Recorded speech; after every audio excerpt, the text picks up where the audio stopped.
BJP నేత ఈటల రాజేందర్ మాట్లాడుతున్నారు. Live చూద్దాం. ఆనాటి ప్రభుత్వాలు పట్టించుకోలే. జమ్మూ కాశ్మీర్ ఒకప్పుడు లాల్ చౌక్లో జెండా ఎగిరేయాలంటే రక్తం దారబోయవలసినటువంటి సాంప్రదాయం ఉండే.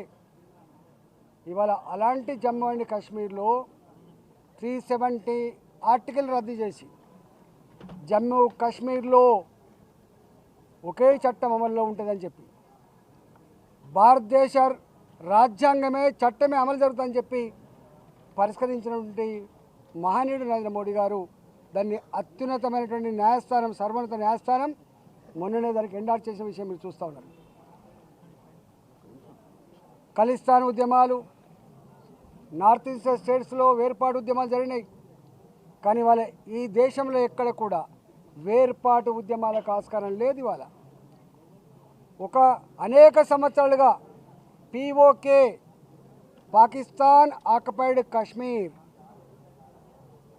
మొట్టమొదటిసారిగా పార్లమెంట్లో ఆ ప్రజానీకానికి కూడా ఈ దేశంలో భాగం కావడానికి, ఓటు హక్కు వినియోగించుకోవడానికి ఇవాళ పార్లమెంట్లో బాజాప్తా 25 స్థానాలు కేటాయించినటువంటి ప్రభుత్వం నరేంద్ర మోడీ గారి ప్రభుత్వం. ఇవాళ బలూచిస్తాన్ లాంటి ప్రాంత ప్రజలు మాకు ఈ పాకిస్తాన్లో రక్షణ లేదు, ఎదుగుదల లేదు, భారతదేశాన్ని చూసి మేము గర్వపడుతున్నామని చెప్పి బలూచిస్తాన్లో కూడా ఇవాళ భారతదేశంలో కలవాలనేటువంటి ఉద్యమాలు జరుగుతున్న తీరు చూస్తూ ఉంటే ఇవాళ ప్రపంచ చిత్రపటం మీద భారతదేశ ఔన్నత్యం, భారతదేశం యొక్క గొప్పతనం మేం పోవడం కాదు, వాళ్ళు ఇలా మాట్లాడే పరిస్థితి వచ్చింది. శ్రీలంక విచ్ఛిన్నమైపోతే ఆదుకున్న దేశం, నేనున్నా అని చెప్పి అండగలిసిన దేశం భారతదేశం. ఇవాళ నేపాల్ లాంటి దేశం మేము భారత్తోటే మిత్రత్వం నేర్పుతామని చెప్తా ఉన్నది. పక్కకే ఉన్న బంగ్లాదేశ్ ఇవాళ భారతదేశాన్ని వచ్చేస్తూ ఉంది. అన్నిటికంటే ముఖ్యంగా ఒకనాడు భారతదేశం అంటే ఇది థర్డ్ వరల్డ్ కంట్రీ, పేద కంట్రీ అని చెప్పి మనం ఆత్మీయత భావంతో బతికేవాళ్ళం. కానీ వాళ్ళ ఒకప్పుడు మన president of India Abdul Kalam అమెరికాకు పోతే బూట్లు ఇడిచి ఇలా చెక్ చేసే సందర్భాన్ని చూసినాం మనం. ఒకనాడు భారతదేశ పరిస్థితి గది. కానీ వాళ్ళ అదే నరేంద్ర మోడీ గారి నాయకత్వంలో ఇవాళ అమెరికాకు పోయినా, యూరోప్ పోయినా, గల్ఫ్కు పోయినా ఇవాళ నరేంద్ర మోడీ గారి యొక్క గౌరవాన్ని చూస్తూ ఉంటే ప్రెసిడెంట్ ఆఫ్ అమెరికాతో కూడా భుజం మీద చేయి వేలిగేటువంటి సత్తా సంతరించుకున్న దేశం భారతదేశం. అది నరేంద్ర మోడీ గారి నాయకత్వంలో వచ్చింది.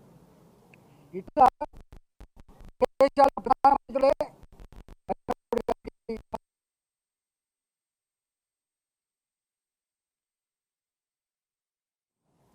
అన్నిటికంటే ముఖ్యంగా ఇవాళ ప్రపంచంలోనే strongest man, iron man in world అంటే ఇలా నరేంద్ర మోడీ అని చెప్పే పరిస్థితి వచ్చింది.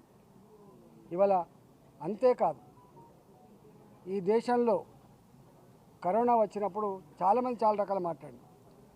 చైనా కాబట్టి కంట్రోల్ చేయగలిగింది, అమెరికా కాబట్టి తట్టుకోగలుగుతూ ఉంది, ఇక్కడ ఐసీయూలు లేవు, ఆక్సిజన్ లేదు, డాక్టర్లు లేరు, హాస్పిటల్ చక్కగా లేవని చెప్తున్నప్పుడు ఆ కరోనా కష్టకాలంలో 140 కోట్ల జనాభా భారతదేశంలో ధైర్యాన్ని ఇచ్చినటువంటి వ్యక్తి నరేంద్ర మోడీ గారు. దీనికి మందు లేదు, దీనికి వ్యాక్సిన్ రాలేదని ధైర్యాన్ని ఇచ్చి కాపాడుకున్న వ్యక్తి నరేంద్ర మోడీ గారు. అదే ఇరాన్ ప్రధానమంత్రి ఏడ్చిండు, అదే లండన్ ప్రధానమంత్రి దేవుడి మీద భారం వేసి మొక్కిండు, దేవుడా అని కాపాడమని చెప్పిండు. కానీ నరేంద్ర మోడీ గారు మాత్రం 140 కోట్ల ప్రజానీకానికి నేనున్నానటువంటి ధైర్యం ఇచ్చాడు. ఆకలికి